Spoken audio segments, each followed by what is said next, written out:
ఆధునిక జీవనశైలిలో చోటు చేసుకున్న మార్పులు, అధిక క్యాలరీలతో కూడిన ఆహారాన్ని తీసుకోవడం, శారీరక వ్యాయామం లేకపోవడం, ఒత్తిడి పెరగటం వంటి కారణాలతో చాప కింద నీరులా డయాబెటిస్ వ్యాధి విస్తరిస్తోందని ఎన్నో అధ్యయనాలు ఇప్పటికే రుజువు చేశాయి. ప్రపంచవ్యాప్తంగా ప్రతి 10 మందిలో కనీసం ఒకరు మధుమేహంతో బాధపడుతున్నారు.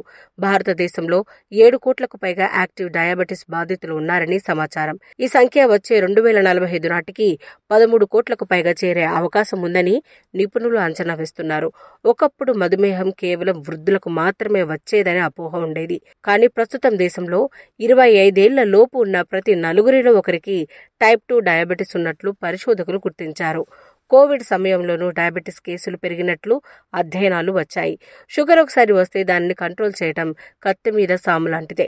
ఏం తినాలన్నా తాగాలన్నా 1కి 10 సార్లు ఆలోచించాలి. ఈ వ్యాధి ముప్పు నుంచి బయటపడాలంటే ఆహారంతోనే సాధ్యమని, ఆహారమే ఔషధమని ఎంతో మంది పరిశోధకుల అధ్యయనాలు చెప్తున్నాయి. ఇదే విషయాన్ని మరోసారి మెడ్యూనివేనాస్ సెంటర్ తాజా అధ్యయనం రుజువు చేసింది. షుగర్ వ్యాధి ఎంత స్పీడ్గా విస్తరిస్తున్నప్పటికీ ఆరోగ్యకరమైన జీవన శైలితో నివారించుకునే మార్గం లేకపోలేదు. మెడ్యూనివేనాస్ సెంటర్ తాజా అధ్యయనం కూడా ఇదే విషయాన్ని చెబుతోంది. ఫ్రెష్ ఫ్రూట్స్, వెజిటేబుల్స్, పొట్టు తీయని ఆహార పదార్థాలతో కూడిన శాకాహారంతో డయాబెటిస్ రిస్క్ 24% వరకు తగ్గుతున్నట్లు తాజాగా నిర్వహించిన అధ్యయనంలో తేలింది.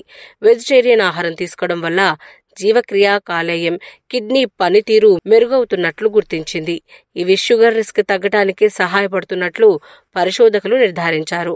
ఊబకాయం వంటి మధుమేహ ముప్పు కారకాలు, జన్యుపరంగా డయాబెటిస్ వచ్చే ఛాన్స్ ఉన్న శాకాహారం శరీరంలో సానుకూల ప్రభావాన్ని చూపిస్తుండడం గమనించాల్సిన విషయం. అదే స్వీట్స్, పొట్టు తీసిన ధాన్యాలు, డ్రింక్స్ ఎక్కువగా తీసుకుంటే డయాబెటిస్ ముప్పు పెరుగుతోందని తేలింది.